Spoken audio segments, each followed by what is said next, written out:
ustedes, ¿ya, chicos? Bien, muchachos, entonces para poder ganar un poquito de tiempo también y no extendernos demasiado, vamos entonces a desarrollar ya la parte teórica, ¿no?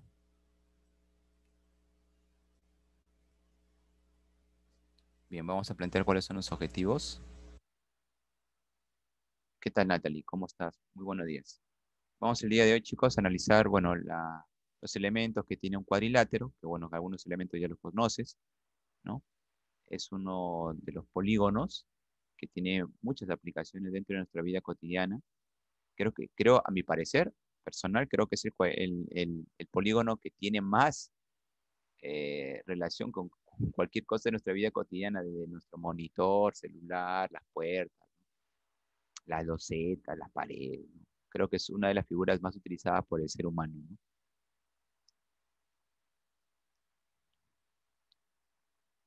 Ahora, dentro de lo que vamos a estudiar el día de hoy, además de analizar sus propiedades, vamos a analizar también la clasificación, ¿no?, de los cuadriláteros, y el criterio de clasificación es ver el paralelismo de los lados, ¿no?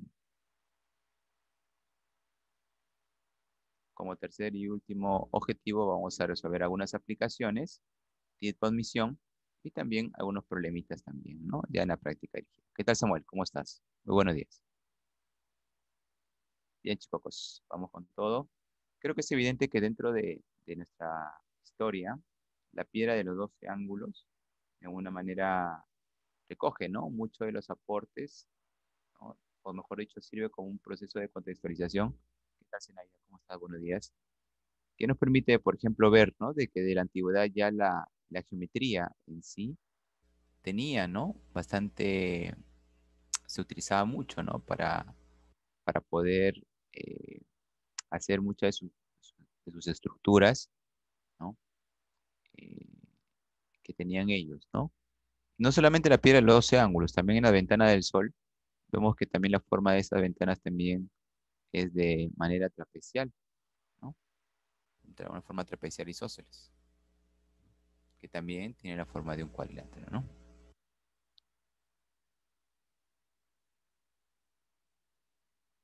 Ahí, por ejemplo, también vemos, ¿no?, era la parte central. La pregunta es, ¿cómo habrán utilizado, qué técnica habrán utilizado para que los cortes sean bastante precisos, ¿no? Eh, bueno, si analizamos un poco la parte de lo que son la civilización anterior a ellos, vemos de que sí, el ser humano tenía un gran desarrollo en la cuestión de la piedra, ¿no? O sea, tenían una gran técnica de poder cortar rocas. Hay técnicas de cómo puedes cortar rocas se podría decir por lonjas, ¿no? Así como por rebanadas. Hay diferentes técnicas, ¿no? Con otras piedras. Se puede hacer ahora, sí, con ciertas piedras, no con todas, con ciertas piedras. Hay piedras que son mucho más maleables que otras, ¿no? Muy navajas, me dice Sebastián. Ovnis, como panes. Ya. Bueno,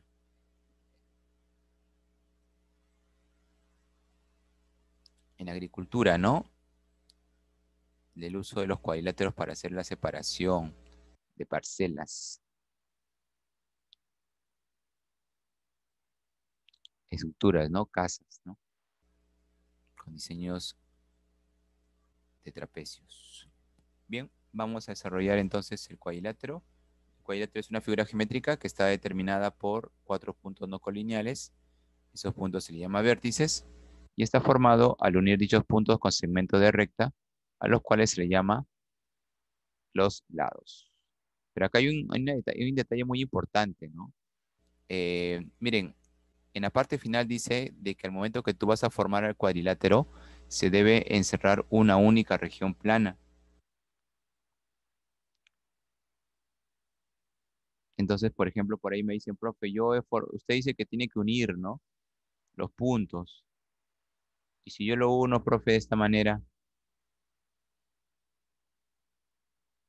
esa figura será un cuadrilátero. Mira, hay libros que dicen que ese cuadrilátero se llama cuadrilátero cruzado, ¿no? Hay libros que lo llaman de esa manera, cuadrilátero cruzado. pero hay un problema. El problema es que si nosotros nos guiamos de la definición, acá dice de que se debe encerrar una única región plana. Y la pregunta es, ¿cuántas regiones planas se están encerrando aquí?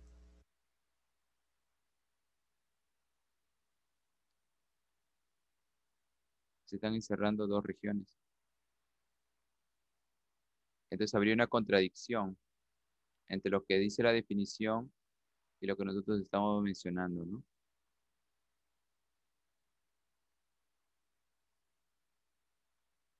Ahora, si por ahí tú escuchas que, por ejemplo, esto lo llaman el cuadrilátero cruzado, ajá, cuadrilátero cruzado, entonces va a depender mucho del autor, va a depender mucho de que ese término se utilice más.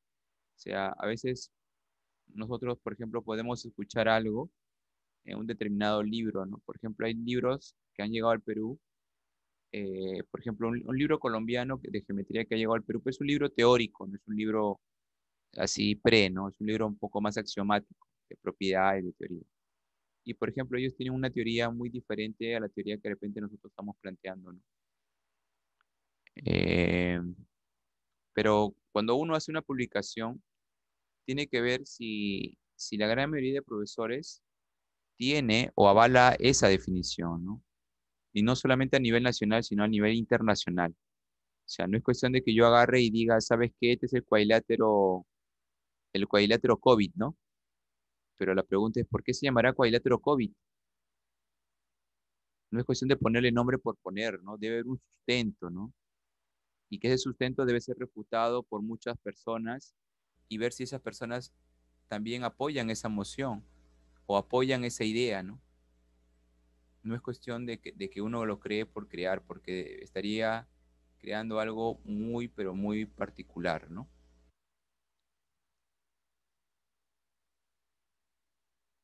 Muy bien. Vamos, chicos. Ajá, claro, muy bien. Exacto, es un buen libro. Muy bien, Sebastián, ¿no? Bien, muchachos. Vamos entonces a pasar ya a la ubicación de los cuatro vértices y ahora vamos a pasar a formar el cuadrilátero. Para eso vamos a unir esos cuatro vértices mediante segmentos de recta, ¿no? Esos segmentos se llaman los lados. Bien, eh, también hay dos elementos importantes que son las diagonales, que son segmentos que unen dos vértices opuestos, ¿no? Vamos a encontrar cuatro medidas angulares interiores, ¿no? Que son formadas por dos lados consecutivos, el cuadrilátero. Vamos a encontrar también cuatro medidas angulares exteriores. Ah, ya, pero acá hay un detalle. En un cuadrilátero se determinan ocho medidas angulares exteriores, dos en cada vértice. Solamente que vamos a trabajar con una en cada una de los vértices, ¿ya? Pero en general hay ocho, ¿no? Creo que te acuerdas que te indiqué que había ocho medidas angulares exteriores. ¿Te acuerdas, no? Que había que prolongar por acá y por opuesto por vértice, él pasa aquí, ¿no? Y ahí aparecen dos medidas angulares exteriores. Si te piden el total, hay ocho. ¿Ya? Pero de alguna manera a veces en las propiedades se trabaja principalmente con una en cada vértice, ¿no? La gran mayoría de las propiedades que vamos a enunciar. Ahí te dan medidas angulares exteriores. Recuerda que siempre un interior con un exterior siempre son suplementarios, ¿ya? Siempre suman 180 grados. Ahora, un cuadrilátero eh, va a tener un determinado nombre dependiendo de la región interior que determine, ¿no? Mira, esa región interior que tú ves ahí es una región convexa, ¿ya? Entonces, este cuadrilátero que tú tienes al frente es un cuadrilátero convexo. También hay cuadriláteros que tienen esta forma. Él también es un cuadrilátero, solamente que su región que determina esta región, su región interna, no es una región convexa. Entonces, por ser esto una región no convexa, ¿no? El cuadrilátero se llama cuadrilátero no convexo, o algunos lo llaman cuadrilátero cóncavo. Pero el término cóncavo ya es un término un poco desfasado, ¿no? No se utiliza demasiado, ¿ya? Esta región que tú ves acá es una región no convexa. Profe, ¿cómo darme cuenta si una región es convexa o no convexa? Ya, fácil. Agarras dos puntitos de la región y lo unes. Y si tú ves que el segmento está totalmente contenido en la región que estás analizando, En este caso, este segmento, hay una parte que no está dentro de la región, mira, hay una parte que está fuera. Entonces, basta que hay una parte que esté fuera de la región, entonces esta región se llama región no convexa.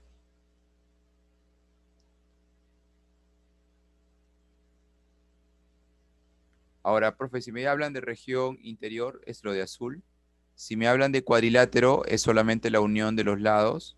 Y si yo junto la región interior y los lados, ¿no? Que está de rojo, formaría la famosa región cuadrangular, ¿no? Principalmente es un término que se utiliza para cuando queremos calcular áreas. Vamos con los teoremas. Suma de internos, ya creo que si lo manejamos, es igual a 360. Suma de externos, uno en cada vértice, hay que especificar eso. Esa suma es también 360. Ha venido preguntas teóricas en las cuales dicen, ¿no? ¿En qué polígono la suma de internos es igual que la suma de externos, pero uno en cada vértice? Hay que tener un poco de cuidado, ¿no? Hay que tener un poquito de cuidado en esa parte, ¿ya? Y hay preguntas teóricas que te podrían hacer de esa manera. Y ahí entonces hay que tener un poquito de cuidado también ahí, ¿ya? Vamos con el trapezoide, vamos con la clasificación.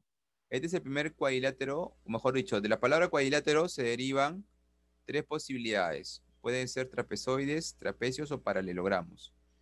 ¿Ya? Vamos a comenzar a estudiar el trapezoide. ¿Qué es un trapezoide? El trapezoide viene a ser un cuadrilátero donde los lados opuestos no son paralelos. Es decir, AB con CD no paralelos y BC con AD no paralelos. Ahora, hay dos tipos de trapezoides, el trapezoide simétrico y el trapezoide asimétrico. El trapezoide simétrico es aquel trapezoide donde una de sus diagonales, solamente una nada más, una de sus diagonales es el eje de simetría del cuadrilátero, del trapezoide. ¿Qué significa eso? Que esa diagonal, al trazarla, lo divide en dos triángulos congruentes.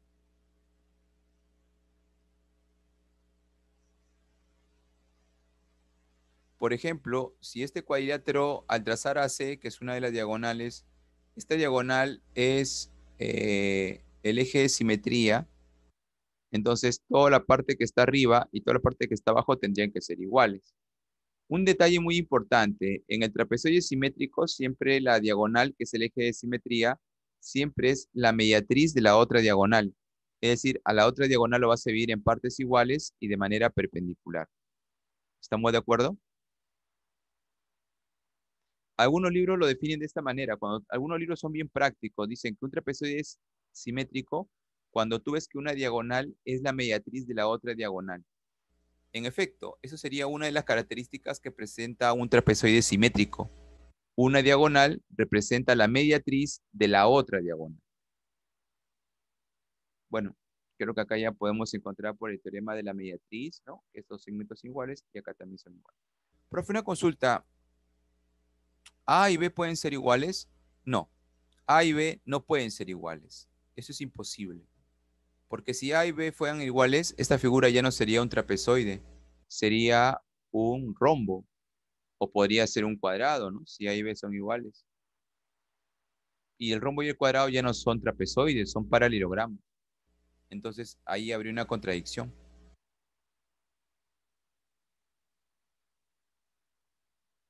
Bien, mira, es una interesante observación. ¿Quién no juega con rompecabezas, no? Pero hay varios niveles de rompecabezas. Ahora que ha habido, bueno, esta situación de la pandemia, muchas personas se han dedicado a, se podría decir, ¿no? Al juego de lo que son el armado de rompecabezas de 500 piezas, 1000 piezas, 2000 piezas, ¿no? Como un hobbit, ¿no? Dice, una cartulina tiene la forma de un una región triangular equilátera.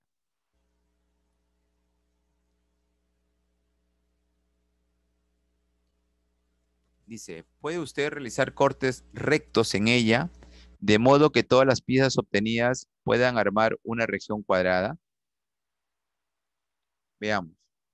Es decir, tú tienes un triángulo equilátero y este triángulo equilátero hay que hacerle algunos cortes, ¿no?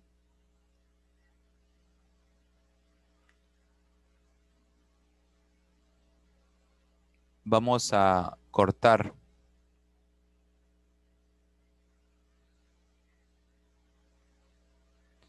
Primer corte.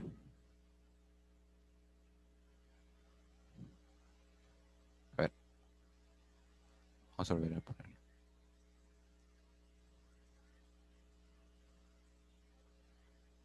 Vamos a comenzar a cortar. La idea es tratar de formar acá trapezoides.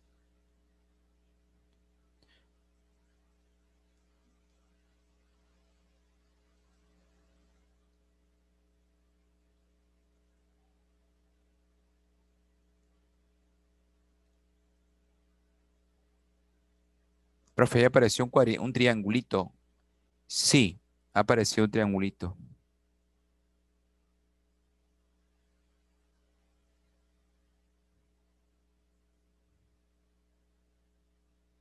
¿Qué les parece, muchachos?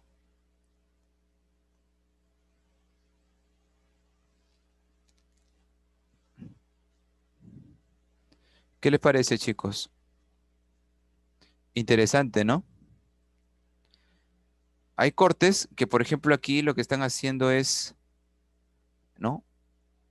Que algunas cosas calcen, ¿no? De tal manera de que puedan de alguna forma adecuarse para poder crear ese cuadrado, ¿no? La pregunta es, ¿y esa línea de corte tendrá que tener un criterio o siempre será? Es una muy buena pregunta, ¿no? Habría que tener un poquito de cierto criterio también para poder hacer esos cortes que están haciendo ahí, ¿no?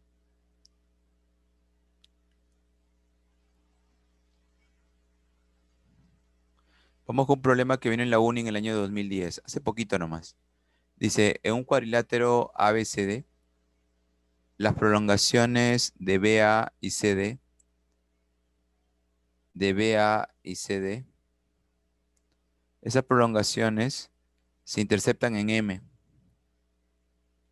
Ahora te dice que A pertenece a BM y D pertenece a, bueno, en este caso A pertenece a BM. Muy bien. Ahora dice, y las prolongaciones de AD, a ver, hay que prolongar AD y hay que prolongar BC. Esas prolongaciones se interceptan en N, de tal manera que C pertenece a BN. Bien. Si los ángulos BAD, el de acá, y BCD, el de aquí, son 70 y 80, bien. Calcular el ángulo que forman las bisectrices interiores de los ángulos AMC, AMC de aquí, y del ángulo ANC, el de acá. Tienes que trazar las bisectrices de esos dos angulitos. Y lo que piden calcular es el ángulo que forman dichas bisectrices.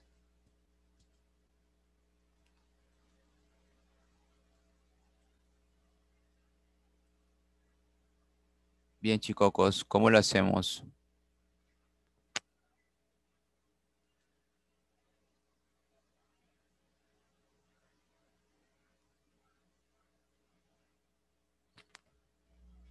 Bien, acá hay una propiedad que te permite calcular ese ángulo formado por las bisectrices que están en los puntos en los puntos M y N, pero se requieren dos ángulos, tanto el ángulo que está señalado como A y el ángulo que está señalado aquí como, que va a estar señalado acá como B. Ahora, el ángulo A es el suplemento de 70, que sería 110. El otro ángulo que se necesita es el ángulo que está aquí en B. Él también es un suplemento de 80, que sería 100. Ahora lo que tenemos que hacer es observar la figura que tiene forma de corbata Michi. Esta figura que tú estás viendo es justamente el teorema que vamos a plantear por acá, mira, ¿no? Que planteamos la semana antepasada en la parte teórica. Profe, está de cabeza, ¿no? Sí, se podría decir que está de cabeza. Entonces, profe, solamente sería la semisuma en efecto. Tendrías que hallar la semisuma entre A y B, pero A vale 110 y B vale 100. Eso nos sale 105 graditos. La clave sería la C. Chicos, una pregunta, ¿qué tal? ¿Qué les pareció este problemita tipo uni?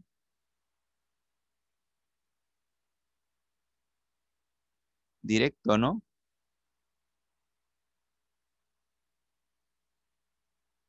Y ustedes dirán, profe, es un chiste, ¿no? Algunos dirán, es un chiste. Y la pregunta del millón es, ¿y todas las preguntas de la uni serán complicadas? ¿Qué dicen ustedes, chicos? No, si no, no todo es complicado. Profe, ¿pero hay o no hay complicadas? Claro que hay, pues, claro que hay, pero no todo es complicado. Por eso hay que ser estratégicos para poder rendir un buen examen. O chicos, o ustedes tienen la filosofía que para ingresar a la uni, todo problema que ustedes vean de geometría o de cualquier otro curso lo tienen que hacer. Eso es, así es la filosofía, ese es su punto de vista de ustedes, que cualquier cosa que le pongan de matemática ustedes lo puedan hacer. O hay cosas que de repente ustedes por ahí no conocen muy bien. ¿Qué dicen ustedes, chicos?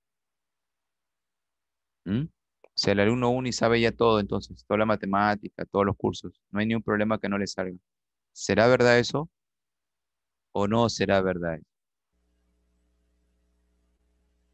No, pues, no, pues, hay que ser conscientes. Por eso, bajo esa lógica, tienes que darte cuenta que en el examen va a haber preguntas un poco complicadas. Es por eso que esas preguntas hay que dejarlas al final o no hacerlas. Solamente hacer las que son fáciles y en un nivel intermedio, ¿no? Ahora, profe, ¿por qué? Por el tiempo, hijo. Por el tiempo. Vamos con el trapecio. El trapecio sería la segunda parte de la clasificación. El trapecio es un cuadrilátero que tiene solamente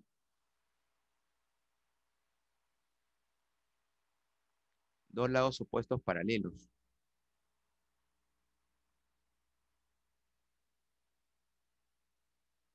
Ahora, a esos lados paralelos, en este caso aquí se puede observar que los lados paralelos son el lado BC y el lado AD.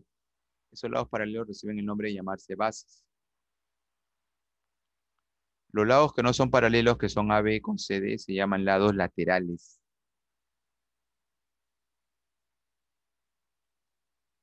Son los lados laterales. Ellos no son paralelos. Vamos con un elemento importante, la altura. ¿Qué es la altura? La distancia entre las bases. Esa altura se puede dibujar internamente o se puede dibujar en las prolongaciones de las bases. Porque esas bases, cuando tú las prolongas, las prolongaciones siguen siendo paralelas. Entonces, la altura que tú puedes trazar internamente, también la puedes trazar externamente. O sea, no va a haber ningún tipo de problema. ¿Ya, muchachos? Ahí está la alturita. Esa viene a ser la altura del trapecio. Vuelvo a repetir, esa altura se puede trazar internamente o externamente. Y hay un elemento importante que es la base media. La base media del trapecio es aquel segmento que une los puntos medios de los lados laterales. Bien, chicos, vamos con la clasificación de trapecios. Vienen los trapecios que son escalenos. ¿Por qué se llama escaleno? Porque este lado lateral con este otro lateral son diferentes.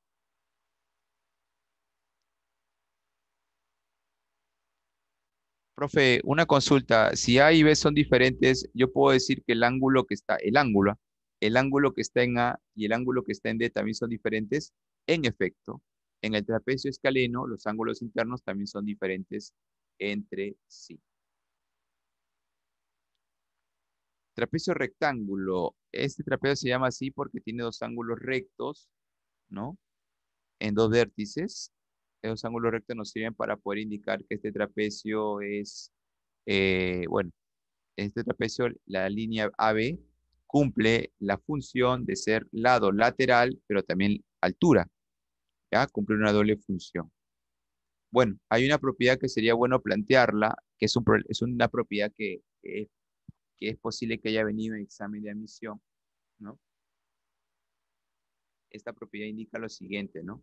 Que si nosotros tenemos un trapecio rectángulo y ubicamos el punto medio de este lado lateral, ¿no? Punto medio, ¿ya? Las distancias de ese punto medio hacia los extremos del lado opuesto AB esas distancias siempre tienen que ser iguales. ¿Ya? A y B tienen que ser igualitos. Profe, pero esa propiedad solamente cumple en qué trapecio? En el rectángulo. Y tienes que ubicar el punto medio de ese lado lateral y unir hacia los extremos del lado, ¿no? Del lado opuesto, ¿no? AB. Bien, vamos al trapecio isósceles. En el trapecio isósceles, los lados laterales son iguales y los ángulos que determinan esos lados con las bases, tanto abajo como arriba, tienen que ser también iguales. Este ángulo igual que el de acá. ¿Ya? Arriba también, el ángulo de arriba también es igual con el ángulo también que está por acá. Profe, ¿el trapecio isósceles tiene diagonales? Sí, eso lo vamos a plantear en este momento. Algunas propiedades. Por ejemplo, vamos con el teorema de la base media. La base media es un teorema que se aplica en todos los trapecios, todos. Todos los trapecios tienen base media, sea escaleno, sea rectángulo, sea isósceles. Lo que vamos a hacer acá es cómo hacer la demostración. Todos sabemos que la base media se calcula como la semisuma de las bases. ¿Ya? Ahora, la base media se genera uniendo los puntos medios de los lados laterales. Ahora, X acá se cumple que es igual a la semisuma de las bases, ¿no? Ahí está. Vamos con otro teorema, el teorema del segmento que une los puntos medios de las diagonales. Este es un teorema también que ha venido en examen de admisión. Tenemos las diagonales. Trázame la diagonal BD y la diagonal AC. Ahora vamos a ubicar sus puntos medios. Este segmento se calcula como la semidiferencia de las bases, ¿no? Punto medio, punto medio. X va a ser B menos A sobre 2.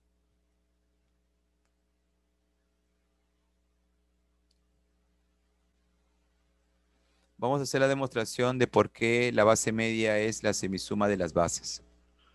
El método que vamos a aplicar para demostrar de que X es A más B sobre 2 es el famoso método de la congruencia. Mira, por favor, quiero que de un extremo de la base menor, por ejemplo, puede ser B o C, de uno de ellos traces una línea que pase por el punto medio, ¿no? Que está más cercano a él. En este caso, si tú agarraras el punto B, el punto medio más cercano sería M. Si tú agarras el punto medio C, el punto medio más cercano sería N. Lo que hay que hacer es unir esos dos puntitos y prolongarlo. ¿Cuál es el objetivo de la prolongación? El objetivo de la prolongación es principalmente generar ángulos. Mira, hijo, esos dos ángulos que tú ves ahí de rojo, tanto el de arriba como el de abajo, son ángulos iguales. ¿Por qué? Porque está cumpliendo la propiedad de los ángulos alternos internos, ya que BC con AD son paralelos. Entonces, los ángulos que están ahí de color medio naranjita son iguales, ¿no? Por la propiedad de la Z, ¿no? Ahora, eh, profe, los ángulos de amarillo son ángulos opuestos por el vértice. Y ahí se ve claramente que se puede aplicar un poquito del tema de congruencia, mira. Tienes ángulo de naranja, N, amarillo. Acá, ángulo de naranja, N y amarillo. Profe, sí, son congruentes. El caso ala, en efecto. Y por congruencia tú puedes decir que si el ángulo de amarillo se pone A, al ángulo de amarillo acá abajo se pondría también A.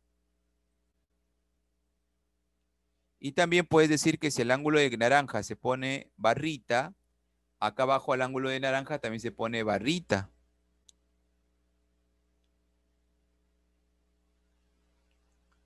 Y ahora, profe, y ahora nos concentramos, por favor, en la parte central. Quiero que te concentres en la parte central, por favor. ¿Qué cosa estás viendo ahí, hijo?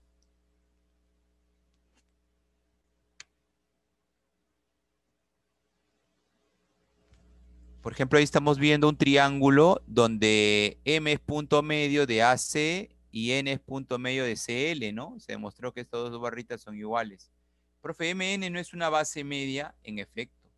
Y esa base media sería la mitad de AL. Pero este AL lo vamos a calcular por la diferencia de bases. Eso va a ser B menos A. Ah, profe, entonces X sería B menos A sobre 2. En efecto. Esa sería la forma de cómo hacer la demostración.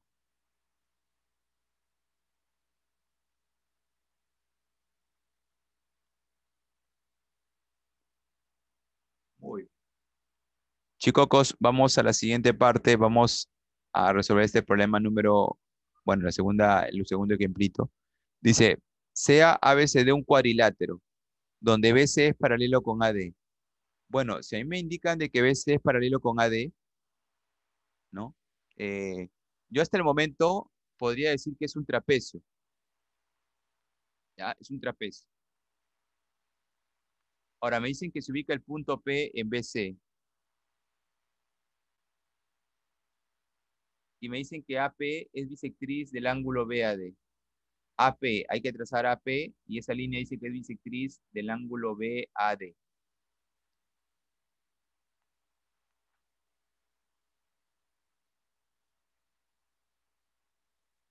Entonces a mí me indican de que AP es bisectriz del ángulo BAD. Entonces le pongo alfita y alfita. Suponga que DC, ¿dónde está DC? Acá está. Suponga que DC es bisectriz exterior del ángulo en D. Profe, ahí ya me agarró. ¿Cómo que DC es bisectriz exterior del ángulo D del triángulo ABD? Me explico, hijo, mira. Me explico. Si tú tienes un triángulo y a ti te dicen, ¿no? ¿Sabes qué? Traza la bisectriz que está la bisectriz que está en C, pero de su ángulo exterior, ¿no? Con respecto al triángulo. Entonces tú prolongas acá y con respecto a este punto, como acá hay un ángulo externo, a ese ángulo externo hay que trazarle la bisectriz. Por lo tanto, este ángulo tendría que ser igual que este ángulo. Por ejemplo, ahí dice, ¿no? Lo dice bien clarito, dice, suponer que DC es bisectriz exterior del ángulo del triángulo ABD. ¿Dónde es el triángulo ABD? Hay que trazar aquí. Y para este triángulo ABD, la línea DC, que es esta acá, tiene que ser una bisectriz exterior. Pero tú sabes que para que esto sea bisectriz exterior tienes que formar primero el ángulo exterior. Entonces acá el ángulo exterior es todo esto. Entonces DC debe ser la bisectriz de ese ángulo. Eso significa que estos aportes tendrían que ser igualitas.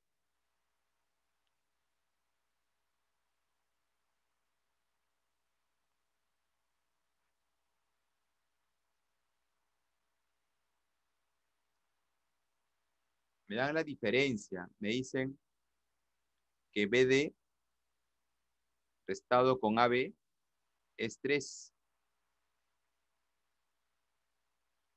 Entonces le ponemos a el A el B y A menos B es 3. Calcular cuánto vale PC.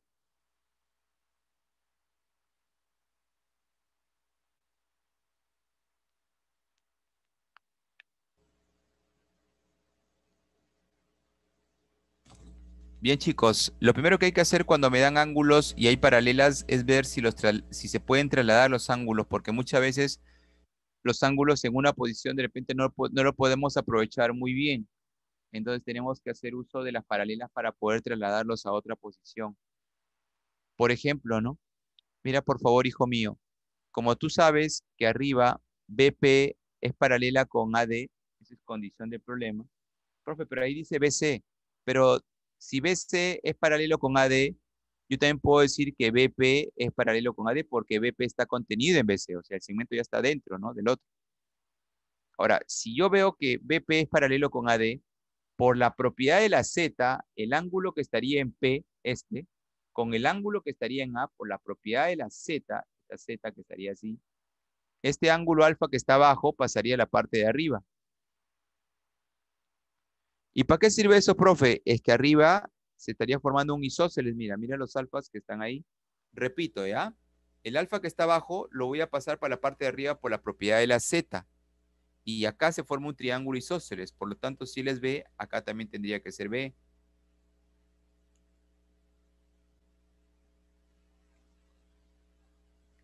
Ya, profe. Y luego, de ahí no se puede hacer más nada. Ahora trabajamos con DC, con la bisectriz.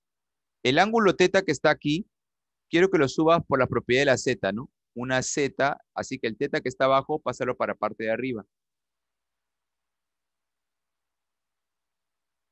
¿Y eso para qué sirve, profe? Es que eso sirve para que tú te des cuenta que acá hay un triángulo isósceles. Teta, teta. Y si él es A y él es B más X, tú puedes decir que A es igual a B más X. O B más X es igual a A.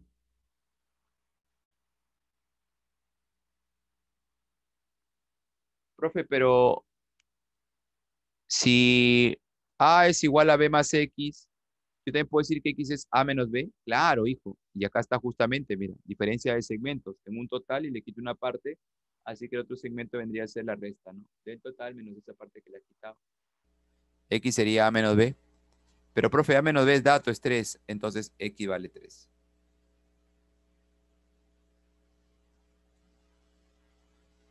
¿Qué tal? ¿Qué les pareció, muchachos? ¿Qué les pareció el problema?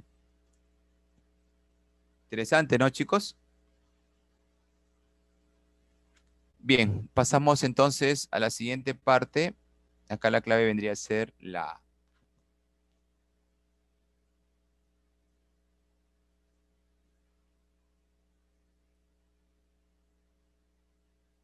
Vamos con la última clasificación, los paralelogramos. ¿Qué son los paralelogramos? Son aquellos cuadriláteros cuyos lados opuestos son paralelos. Características, los lados opuestos A, B y C, D son paralelos y esos lados opuestos paralelos son iguales. Igual arriba, BC con AD también son paralelos y ellos también tienen que ser de longitudes iguales.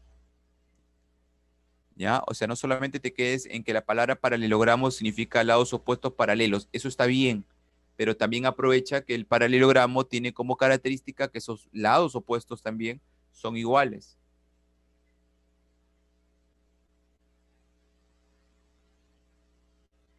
Vamos con los ángulos opuestos. En un paralelogramo, los ángulos opuestos son iguales.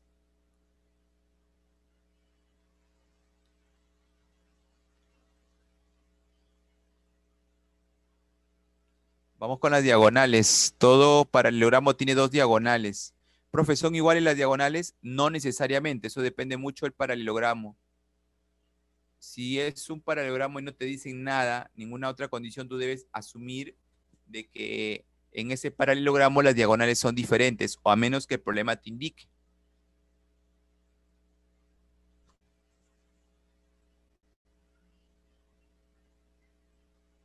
Este punto que tú ves acá en la intersección de las diagonales es el famoso centro del paralelogramo. La función del centro lo que hace es dividir a las diagonales en partes iguales. Es decir, AO es igual a OC, ¿no? Y BO es igual a OD. Chicos, acá hay un pequeño problema. Acá se ha puesto que estos cuatro segmentos son iguales entre sí. Esto no necesariamente se cumple, ¿ya?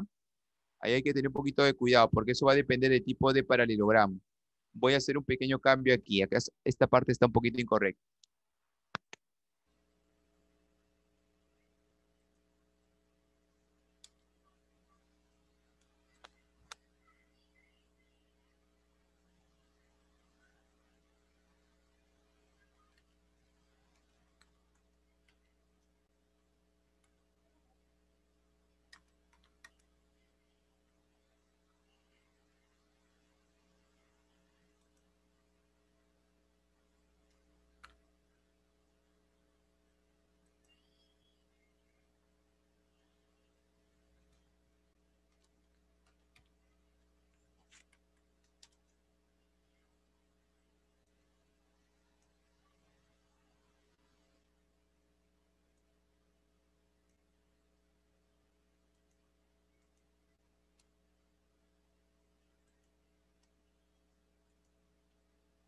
Ya. Ahora sí, ahora sí. Ahora sí está un poco más claro. Ya, muy bien. Como te decía, la función que hace el centro es dividir a las diagonales en partes iguales, ¿no? Es decir, este centro divide la diagonal AC en dos partes igualitas, AO y OC, y también divide en partes iguales a la otra diagonal. Porque lo que pasa es que en la anterior notación se debe entender de que las dos diagonales eran iguales, ¿no? Y eso no necesariamente se cumple. No necesariamente. Eso sucede en algunos paralelogramos, no en todos. No podemos generalizarlos. ¿Ya? Bien, vamos con algunas particulares. Por ejemplo, el rectángulo es un paralelogramo. Y en el rectángulo sí, los cuatro segmentos que se generan al trazar las diagonales son cuatro segmentos iguales. En ese caso sí estaría cumpliendo lo que habíamos puesto acá arriba, ¿no? Profe, hay una definición ahí, dicen cuadrilátero equiángulo. Mira, hijo, un cuadrilátero se llama equiángulo porque todos los ángulos internos son iguales y el rectángulo tiene todos sus ángulos internos iguales a 90. Entonces, él es un cuadrilátero equiángulo. ¿Está bien? Ahora, profe, dice que las diagonales tienen igual longitud en el rectángulo. En efecto, porque en el rectángulo las diagonales son iguales. Entonces, cuando tú trazas las diagonales, se van a cortar en segmentos, cuatro segmentos igualitos entre sí, ¿no? En ese caso, sí estaría cumpliendo de que las diagonales o los segmentos determinados por las diagonales serían iguales. Ahora, en el rectángulo también podemos encontrar isósceles en la parte interna, cuatro isósceles, dos y dos opuestos congruentes, ¿no? Por ejemplo, ahí tú ves ese triángulo isósceles que está arriba y abajo, los cuales tienen la condición de ser congruentes. Ellos son congruentes. Igual acá, este de acá también es congruente con este de aquí.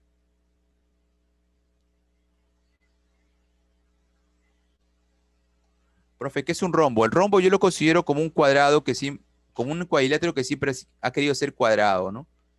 O un paralelogramo que siempre ha querido ser cuadrado. ¿Por qué? Porque el rombo tiene sus cuatro lados iguales. Profe, ¿cómo se llama un cuadrilátero que tiene cuatro lados iguales? Algunos libros mencionan de que cuando un cuadrilátero tiene sus cuatro lados iguales, lo llaman cuadrilátero equilátero. Profe, ¿no lo puedo llamar equiángulo? No, porque no cumple en el rombo que los ángulos, que dos ángulos consecutivos sean iguales, ¿no? Entonces, hay que tener un poquito de cuidado, ¿no? Por ejemplo, en el rombo, los ángulos que son iguales son estos dos, este de aquí y este de aquí. Eso sí está bien en el rombo. Lo que estaría mal es que tú pongas acá alfa. Ahí estarías mal, tienes que poner otro ángulo. Él tendría que ser igual con él.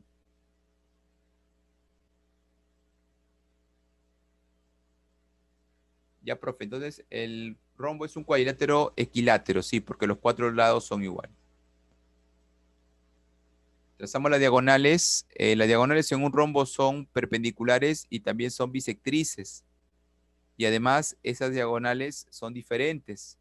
Acá tienes M y M esta diagonal y la otra diagonal N, N.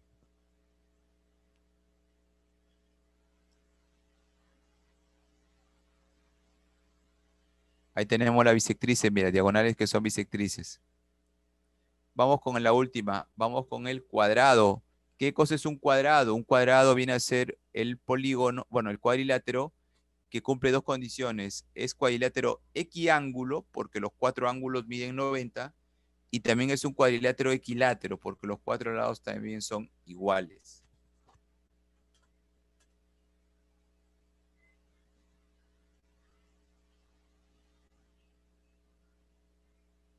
Muy bien. Ahora, profe, una consulta. Entonces, si me preguntan cuál es el cuadrilátero que tiene lados iguales, a ver, me dice por acá Sebastián, dos ángulos opuestos, dos por cada vértice, dos por cada vértice. Sí, claro, en cada vértice de un cuadrilátero hay dos ángulos externos, ¿no? Iguales.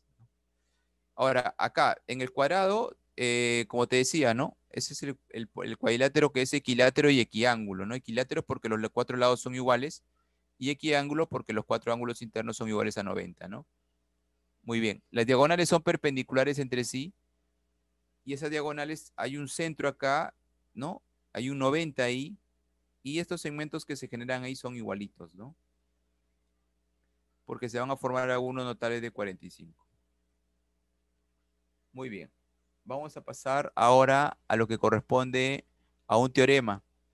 El teorema de un cuadrado. Mira, hijo, cuando tú tienes un cuadrado y unes puntos de lados opuestos, si tú unes ahí y unes acá, y te das cuenta que al unir esos segmentos, ambos son perpendiculares, o sea, forman 90. Chicos, a partir de ahora, si ambos segmentos que unen los lados opuestos de un cuadrado son iguales, perdón, que unen estos dos vértices opuestos del cuadrado, y además estos segmentos que estás trazado forman 90, basta que formen 90, ya eso es condición suficiente para poder indicar que tanto el segmento MN como el segmento PQ tienen que ser igualitos.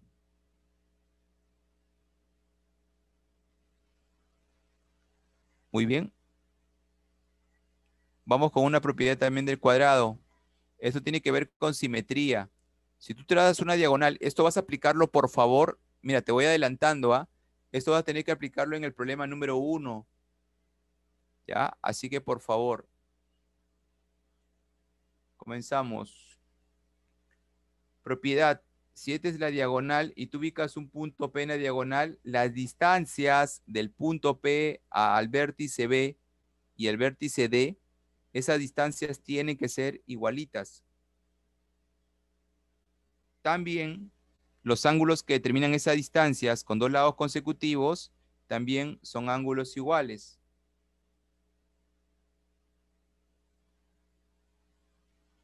Bien, vamos con las preguntas de verdadero y falso. A ver, chicos, diviértanse, por favor.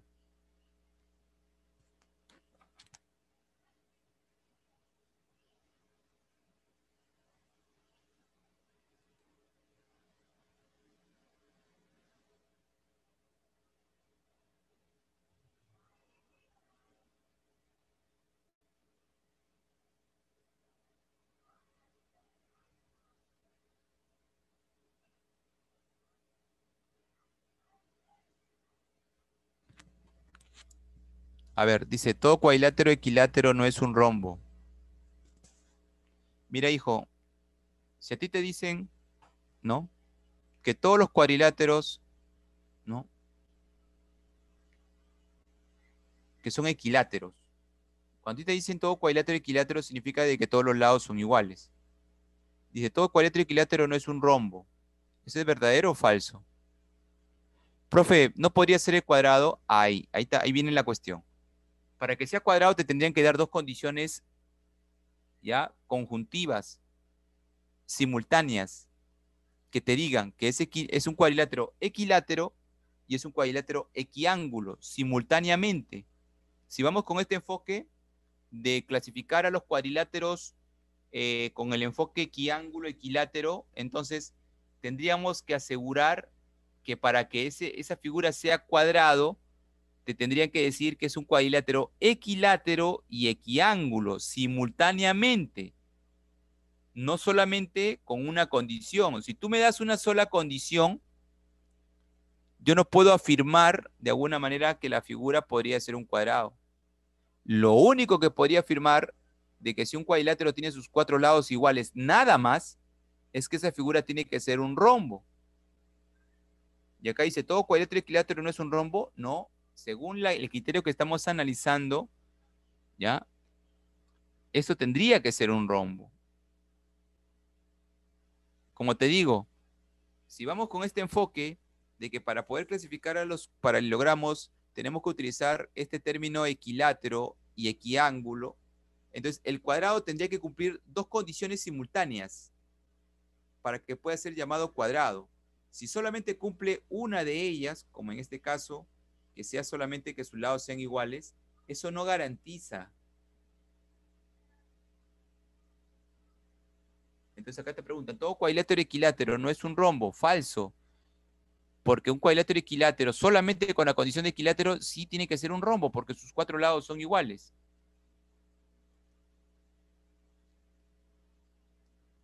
Chicos, el romboide es un paralelogramo que no es equilátero ni equiángulo. ¿La verdadero o falso? O sea, un romboide es esto, hijo, mira. Este es un romboide.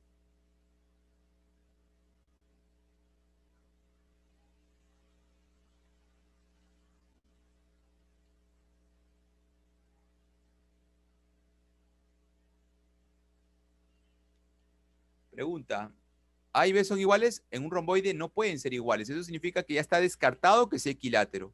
Descartado, perdón, sí, descartado que sea equilátero. Profe, equiángulo tampoco, porque el romboide no puede tener ángulos rectos en la parte interna. Porque si tuviera ángulos rectos sería rectángulo. O sea, profe, no es equiángulo. No todos los ángulos, todos los ángulos de dentro son iguales entre sí. No, no, no, no, no. Acá, este ángulo es igual con el de acá, eso sí. Pero que ahora esos dos sean iguales con él y con él, no, pues no. Eso está mal, eso no.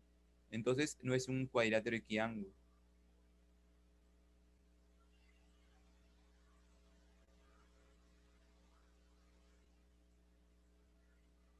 ¿Esa es la verdadera, no, profe? Sí, esa es la verdadera. Profe, y la demás dice, un cuadrilátero tiene diagonales perpendiculares. Si un cuadrilátero tiene diagonales perpendiculares, necesariamente limitará una región convexa. Eso es falso. Eso es falso. Te dice que las diagonales son perpendiculares. Ya, vamos a refutar esa afirmación. Mira, hijo, esta figura es un cuadrilátero, no convexo. Mira, hijo, esta línea que tú ves acá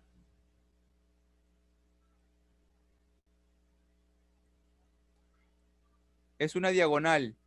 Esta otra línea también es otra diagonal. Como te decía, ¿no? Si te dicen que ambas líneas son perpendiculares, yo debo entender que esta línea se debe prolongar.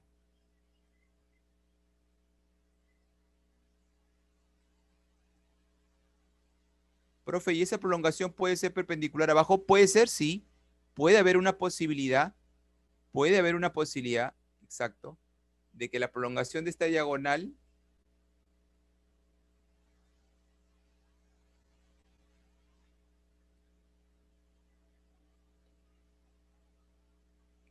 y la otra diagonal sean perpendiculares. Y eso no garantiza que el cuadrilátero tenga que ser convexo. Este cuadrilátero es no convexo.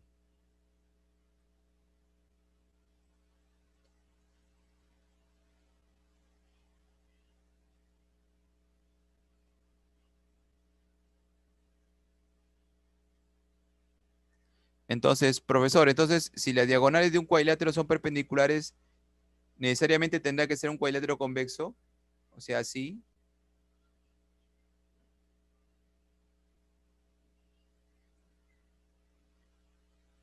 O sea, tendría que ser necesariamente así. De diagonales, no necesariamente. No necesariamente. Ya te enseñé que en el otro caso también puede haber perpendicularidad.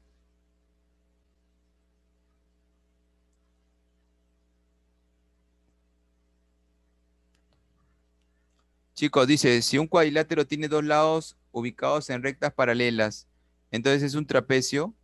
Si yo tengo un lado aquí y otro lado aquí ubicados en dos paralelas, necesariamente tendría que ser un trapecio. Hablen, muchachos.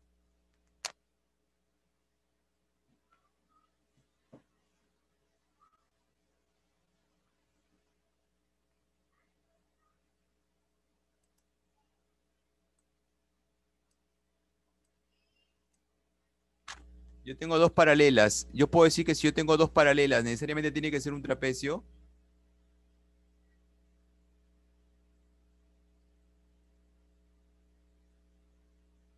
Hablen, chicocos. Necesariamente no. Hay que tener cuidado. Para que sea trapecio, los segmentos que te dan de manera paralela tienen que tener la condición de que sean diferentes. Porque si esos segmentos que tú tienes de manera paralela son iguales, entonces no se forma un trapecio, se forma un paralelogramo. Dice, si un cuadrilátero tiene dos lados ubicados entre dos rectas paralelas, ya. O sea, los lados son paralelos. Entonces, ¿tiene que ser un trapecio? No. Hay que garantizar que esos segmentos tengan que tener diferentes longitudes. Porque si tienen igual longitudes, no se forma trapecio. Se forma un paralelogramo. Claro, esos segmentos tienen que ser diferentes. Si son iguales, se forma paralelogramo. Ya, muchachos, hasta ahí sería la parte de esta. Voy a borrar. Vamos a la última parte, muchachos. Para eso vamos a hacer acá una aplicación para ya poder activar la práctica, ¿ya?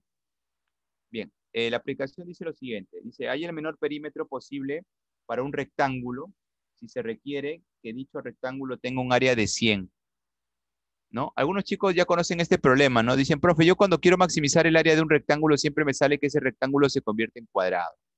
Si me dicen que el rectángulo tenga área 100, entonces sería el área de un cuadrado que vale 100, entonces su lado sería 10, 10, ¿no? 10. El problema te pide calcular el menor perímetro vendría a ser 20. No, perdón, 10, 10, 10, 40, ¿no? Ahora, pero si tú quieres hacer un buen sustento académico de esto, se tiene que utilizar las propiedades de la media geométrica y la media aritmética. El problema dice que el área de este rectángulo es 100. Entonces vas a tener que poner dos longitudes. El área te diría A por B y A por B es 100. Ahora, el problema pide calcular posible, el menor perímetro posible para este rectángulo. Bueno, por los lados opuestos, si acá es A, acá también es A, si acá es B, acá también es B. Entonces el perímetro sería 2A más 2B. Entonces, ese perímetro que es 2A más 2B te piden minimizarlo. Bien, acá tenemos esta condición de que A por B es 100, porque A por B es el área de este rectángulo. Sabemos que la media geométrica siempre es menor o igual que la media aritmética. Y eso se sustenta por una propiedad que se demuestra con un poquito de métricas aquí. Mira, hijo, yo tengo acá una semicircunferencia. Si yo trazo acá una perpendicular hacia el diámetro, esta perpendicular al cuadrado es igual al producto de estos dos segmentos. Si acá vale A y acá vale B, entonces esto al cuadrado sería igual a A por B.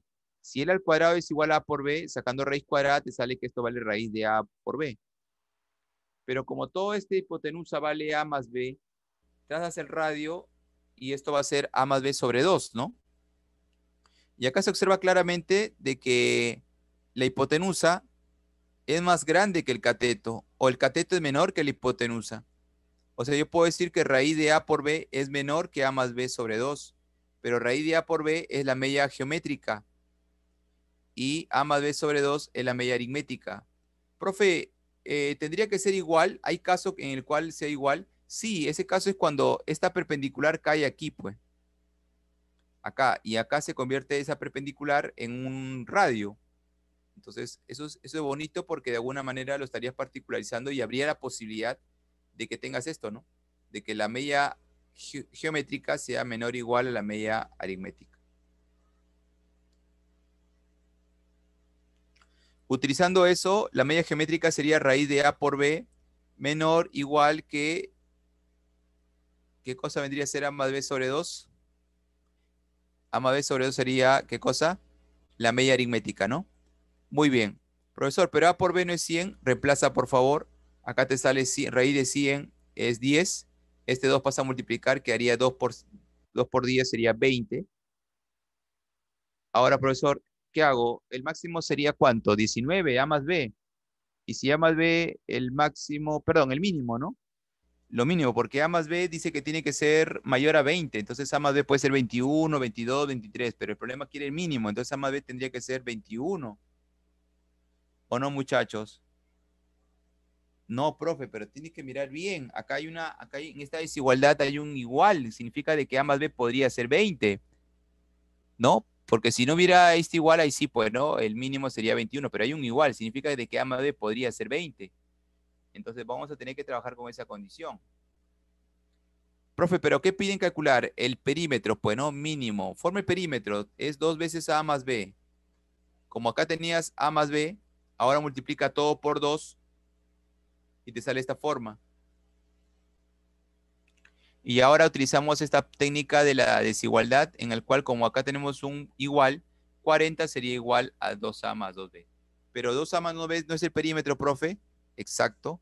Así que acá te va a salir que A más B vendría a ser, de alguna manera, eh, un elemento que vamos a poder analizar, ¿no?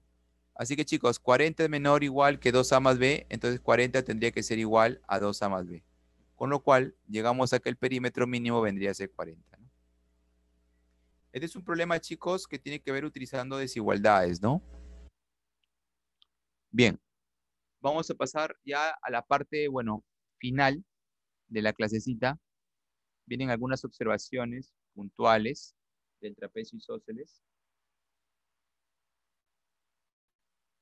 Por ejemplo, en el trapecio isósceles se sugiere, ¿no? Todos sabemos que el trapecio isósceles tiene esta forma, dos lados laterales iguales y estas dos bases son paralelas.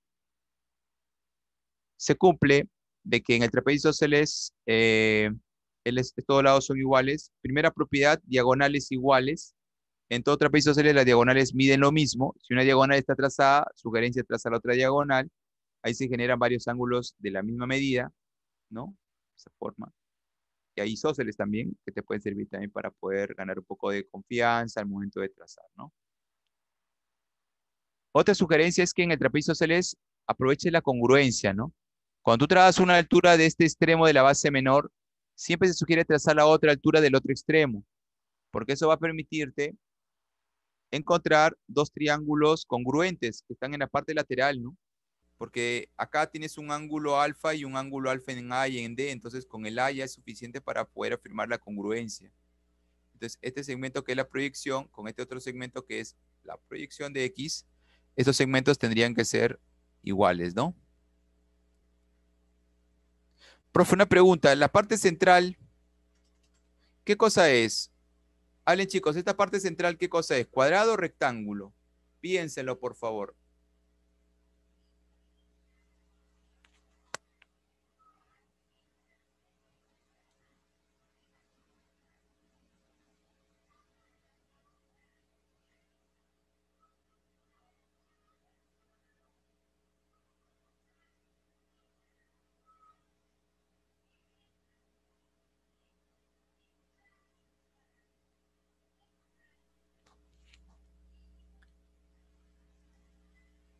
Muy bien, exacto. Puede ser dos cosas. Esta figura de acá puede ser dos cosas. Puede ser cuadrado o rectángulo. Puede ser las dos posibilidades.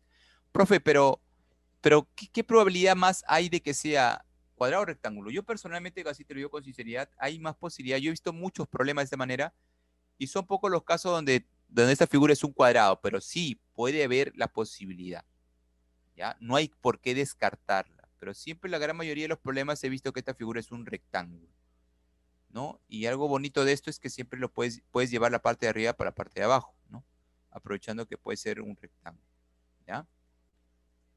Bien, última sugerencia es en el cuadrado, ¿no?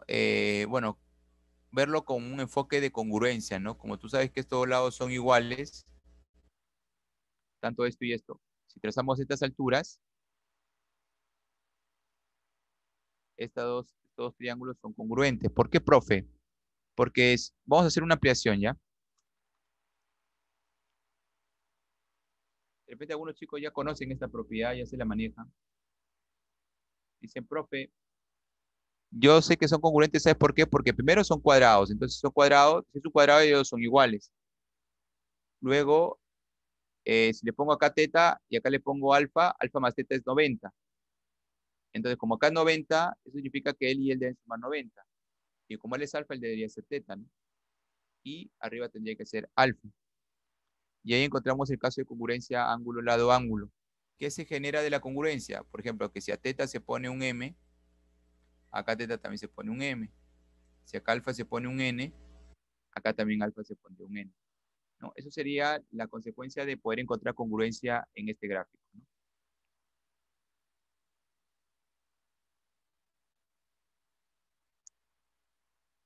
Ahí está. Bien, chicos, vamos entonces ahora a tomarles ya la evaluación. Voy a habilitar la práctica. Saquen sus hojitas, por favor. Si tienen un cuaderno en borrador, sáquenlo, por favor. Comenzamos.